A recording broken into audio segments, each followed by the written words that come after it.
Hey there, neighbors and naysayers. November 10th, 2025. Well, today's the day. Today's the day we took everybody off of sacrifice. Well, finished taking everybody off of sacrifice area and putting them on back on grass. Even for somebody as seasoned as I am, I'm still a little nervous. I measured everything, 2,200 pounds of forage. Figuring we want to take 60 to 75% of that because we want to do some frost seeding and some seedings in the spring, bust up the fescue a little bit, get some more diversity in here.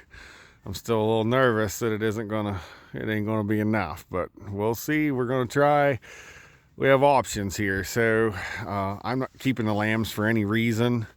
So if they go through stuff faster than I need to, first thing we do is cut off the bottom, cut the lambs off. Although it's been discussed to sell all the ewes and keep the lambs, but I don't think that's going to be what we do. Second thing is we can put some hay out, and we probably are going to. These guys were just on hay, both of them. I won't put any out today, but tomorrow I may put a bale of hay out just because they may chew on some dry matter. It may be so wet that they need it. So we'll work on that probably tomorrow, putting the bale out. But anyway, stark contrast between sacrifice lot. I can pan around here behind me.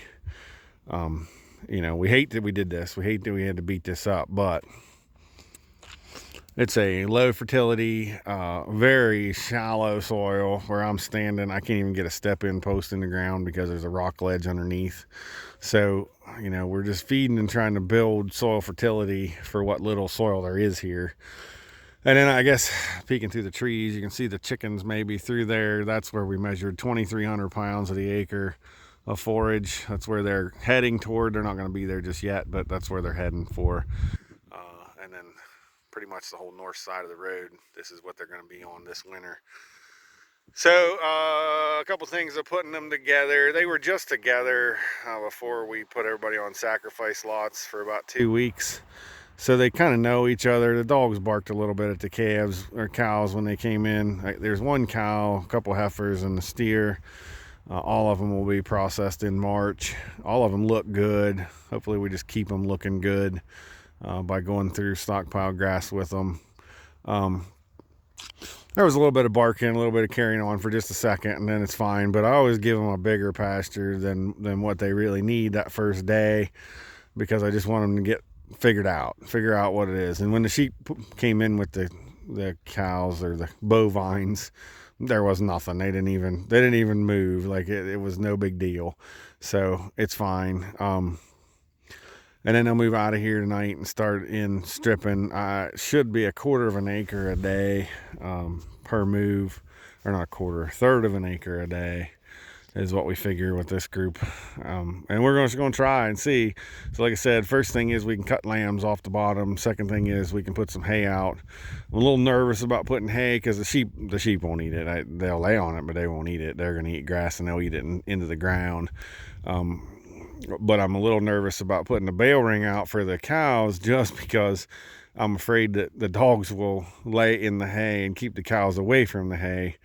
But these are all things we got to figure out. We don't know. Like I said, for as much as I do know, I find out all the time that the things I don't know are way bigger than the things I do know, and we're all just experimenting here. What I do know is it'll make life a whole lot easier having everything together here. Now the cows are over the hill, actually straight out in front of my camera, where you can see those trees off in the distance between the barn and my house. That's where the bale grazing cows are. So all an experiment. We'll see how it goes. We'll make changes as we need to on the fly. We'll figure something out. We'll figure it out. It may be that they got to bale graze. It may be that we got to pull them in and give them some hay. It may be, I hate to think about it, but it may be that the sheep and all have to come back in for hay. But the one thing and the reason why, I guess, the one thing I do know is sheep just don't do well on hay. Not our quality hay, let's put it that way. Our quality hay this year is better than last year, but it's still not great. It's not sheep quality hay. It's not finishing quality hay. So we know we got to do something different. The lambs look good. I got one or two kind of crappy ones, but that's pretty much normal and par for the course. The rest of them look good, and I don't want them to get any worse. So the theory right now is hopefully we can get to ram turnout, which is December 6th, 7th, and then if we need to pull lambs, we'll pull lambs then, send lambs down the road, and continue on. Now the problem is the lamb really is only about 20% of what they eat. The ewes and oddly enough, those 40 ewes and those 6 head there eat about the same amount. So it isn't going to take a bunch away, but it will help. So we'll see. We'll just see how this all goes. I'm excited to do it. This is the first time ever of grazing sheep and cows together through the winter. Not that it's all that much different from the summer, but it's just one more step, one more link in the chain. We know we need to be more stockpile driven for the winter. And I guess the other reason I clicked the button today was I am now a firm believer in, if you don't think you're going to have enough stockpile grass to get through the winter, you're better off to feed until the winter and then have enough stockpile grass to get through the winter. It's what we did here. The only reason we're moving them off of the sacrifice area is because it froze last night. It's going to freeze again tonight, and we're going to start getting those nights when it's going to freeze, and eventually I'll forget to shut off a hydrant, and eventually the hydrant will bust, and then I'll be digging one up. So it's just better to get them on frost-free water now, get them somewhere where I'm just filling tubs every day, or frost-free troughs, which we got plenty of frost-free troughs, and get them out on grass before things get worse.